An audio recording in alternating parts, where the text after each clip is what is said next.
Bonjour Jean-Manuel Ranchman. Bonjour. Vous venez de sortir Paris-Maurice, un album qui, comme son nom l'indique, se situe entre Paris et l'île Maurice. Comment est né ce projet? Oui, alors il se situe pas entre les deux, il se situe soit à Paris, soit à Maurice. Oui. Parce qu'entre les deux, il y a un peu la mer. Façon de parler, bien sûr. Ouais.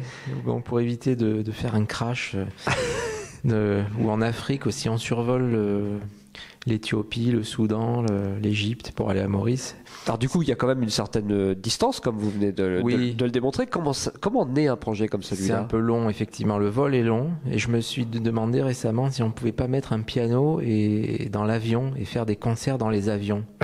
Oui, carrément. Sérieusement. Ah bah oui, voilà. Ah mais oui, parce que le vol dure 12 heures. On a le temps de faire un concert, de manger, de dormir. Tout va bien. Comme dans l'Orient Express, mais en vol. Ouais.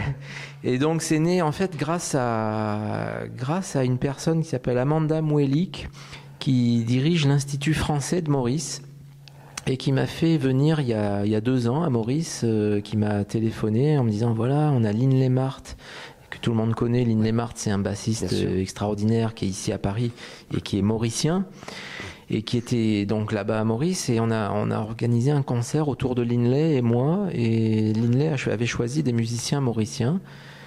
Et c'est vrai que quand je suis arrivé là-bas et qu'on a commencé à répéter avec les Mauriciens, ben j'étais un peu scotché, parce que d'une part il y avait des choses qui me plaisaient beaucoup, et puis d'autre part il y avait des choses que j'arrivais pas à faire bien, parce que eux ils sont tombés un peu dans la marmite quand ils étaient petits pour jouer la basse et la batterie et les rythmes des 6/8 Sega. Ils ont des tournes qu'on n'a pas ici.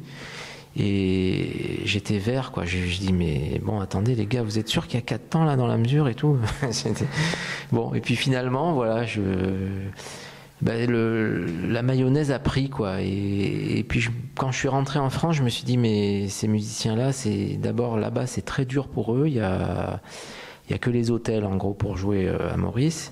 Et ils ont il n'y a pas de club de jazz sur place. Il n'y a pas de club de... Alors, il y a un endroit, c'est le seul endroit à Maurice, c'est un Français qui le tient, c'est Cyril Michel, à l'hôtel Tamarin, à Tamarin, et qui fait du jazz tous les soirs. C'est le seul hôtel de Maurice où il y a une scène jazz avec des musiciens qui viennent s'exprimer. Bon, salut Cyril, merci à tout ce que tu fais, mais ça suffit pas. Et donc... je suis revenu ici et j'ai eu vraiment envie de faire un projet avec ce rythme-là, cette couleur-là de musique que je connaissais pas bien, et voilà. Alors du coup, après, avec une rencontre cruciale aussi, qui est Nadine Bellombre. Avec Nadine, effectivement. Qui c'est Nadine Bellombre? Alors Nadine Bellombre, c'est une chanteuse mauricienne, donc que connaissait Linley pour avoir joué une fois ou deux avec elle, et qui a été donc sélectionnée dans ce projet, et voilà. Et puis moi j'ai été scotché par sa voix, la façon, le placement, elle a vraiment une voix extraordinaire. Et ça m'a incité, lorsque je suis revenu, à trouver un axe autour du chant, et d'autres musiciens mauriciens aussi qui participent à l'album, Maurice Manancourt, Patrick Devaux, Christophe Bertin, Samuel Laval, et j'en oublie peut-être, bon, excusez-moi. Alors comment s'est articulé l'album lui-même après les compositions? Qui a écrit quoi? Comment ça s'est passé? Alors on s'est mis à écrire, Nadine et moi, parce que Nadine m'a envoyé en fait des musiques qu'elle avait enregistrées chez elle. Ah oui.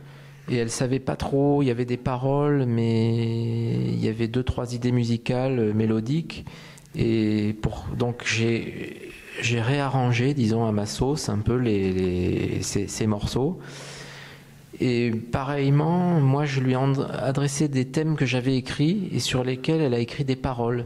Donc on a travaillé à distance comme ça pendant plusieurs mois, presque 1 an, à échanger, à dire tiens, regarde, ça c'est sympa et tout, ah ouais, mais regarde, moi j'ai ça.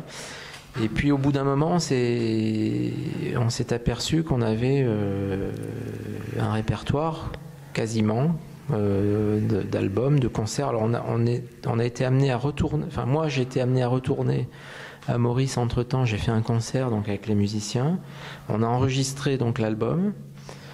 Il y a Olivier Carorio aussi qui était à La Réunion, qui est un grand copain à moi, qui est venu pour aussi un peu comme guest.